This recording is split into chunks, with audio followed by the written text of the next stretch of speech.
Hello everyone, welcome you all this channel. So आज की video में हम अपना आर्टिकल चैप्टर करेंगे। ठीक है, इससे पहले हम अपना नाउन, प्रोनाउन, एडजेक्टिव चैप्टर देख चुके हैं।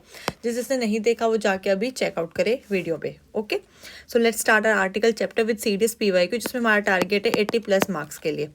सबसे पहले आर्टिकल्स होते क्या है, कितने टाइप के होते हैं, हम ये देखेंगे।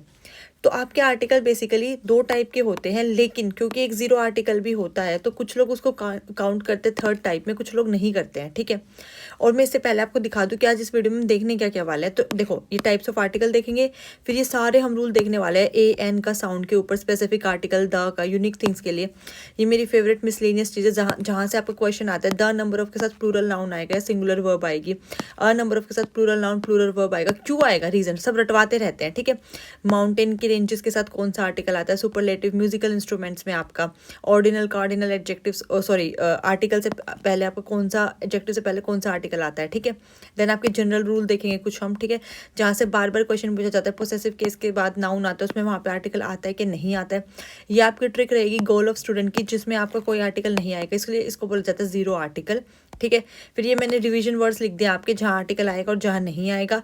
रूल 14, 15 कंट्रीज प्रोफेशन से पहले। ठीक है, उसके बाद ये मेरे फेवरेट वही मिसलिनियस रूल आ गए, दो मोस्ट इंपॉर्टेंट रूल। ये हम लाइक आप लोग को बताते हैं, तो ये पेड कोर्स में ही अवेलेबल है, ये फ्री में यूट्यूब पे नहीं बताए जाएंगे, क्योंकि आप लोगों को कुछ तो फायदा होना चाहिए ना एडिशनल। देखो, ये फेमस रूल्स आपके सारे, जहाँ से क्वेश्चन आता है, मेरी गारंटी आप इतना करके चले जाओ, आपका एक भी क्वेश्चन आर्टिकल से बाहर नहीं आएगा। ठीक है, ये हमारे सीरीज के पीवाईक्यू हो गए। तो ऐसे करके हम कंप्लीट अपनी आज का लेक्चर फिनिश करेंगे। चलो स्टार्ट करते हैं। सबसे पहले आर्टिकल कितने टाइप के होते हैं, सो डेफिनेट, इंडेफिनेट एंड जीरो। जब भी आपको कोई स्पेसिफिक चीज़ के लिए बताना होगा, ठीक है, कि मतलब एक चीज़ को डिनोट करते हुए, कोई भी चीज़ होगी स्पेसिफिक वो, तो उसके लिए आप यूज़ करोगे द। ठीक है, अगर वो इनडेफिनेट है, वो स्पेसिफिक नहीं है, तो आप यूज़ करोगे ए एन। ठीक है, जीरो आर्टिकल मतलब आपको कोई आर्टिकल लगाना ही नहीं है, no article usage. Okay okay, इसी में हम डिटर्मिनर का कॉन्सेप्ट पढ़ते हैं, हमने लास्ट क्लास में भी देखा था, बट मुझे लगा कि अगर आप लोगों को डाउट रह गया होगा तो मैं एडिशनली एक बार दोबारा एक्सप्लेन कर देती हूँ। क्या, अगर मैं एक सेंटेंस लिखती हूँ ही इज़ अ स्टूडेंट, ठीक है, और अगर मैं लिख देती हूँ ही इज़ माई फेवरेट स्टूडेंट, तो इसमें जो माई आया है एडिशनल इन्फॉर्मेशन, एक्स्ट्रा इन्फॉर्मेशन, ठीक है, यही आपका डिटर्मिनर है।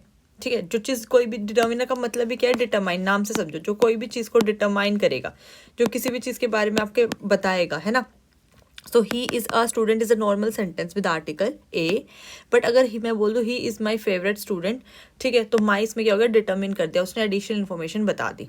ठीक है, ओके, अब हम रूल वाइज देखते हैं। रूल नंबर 1 हमारा बोलता है ए और एन साउंड के बेस पे हम यूज़ करते हैं, जैसे a before consonant sound, a boy, a university. ठीक है, बट यहाँ पे अ, जैसे यूनिवर्सिटी है, ठीक है, अब आपने पढ़ा होगा बचपन से AEIOU, ठीक है, तो आप बोलोगे ये तो वोवल है, लेकिन स्टिल हम यूनिवर्सिटी के सामने ए लगा रहे हैं। क्यों लगा रहे हैं, क्योंकि यूनिवर्सिटी यू से शुरू हो रहा है, यू से, है ना।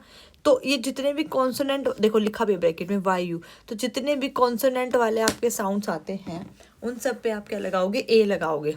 और जो भी आपके वोवल वाले साउंड रहेंगे, जैसे कि एन एप्पल, एन आर, सो उन सब के सामने आप क्या लगाओगे, एन लगाओगे।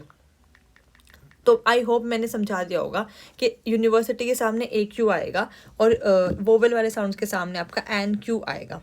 ठीक है, क्योंकि ये आपका यूनिवर्सिटी यू से शुरू होता है, तो साउंड आती है आपकी यू वाली, तो दैट इज़ वाई हम यहाँ पे साउंड के बेस पर डिफ्रेंशिएट करते हैं।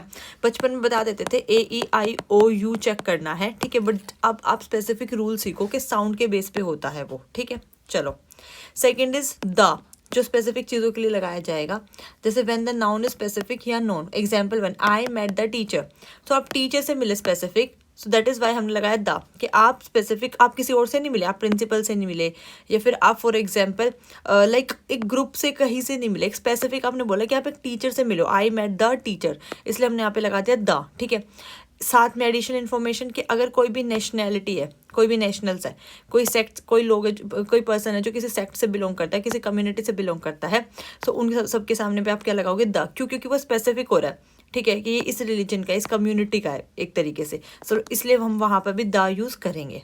ठीक है, ओके।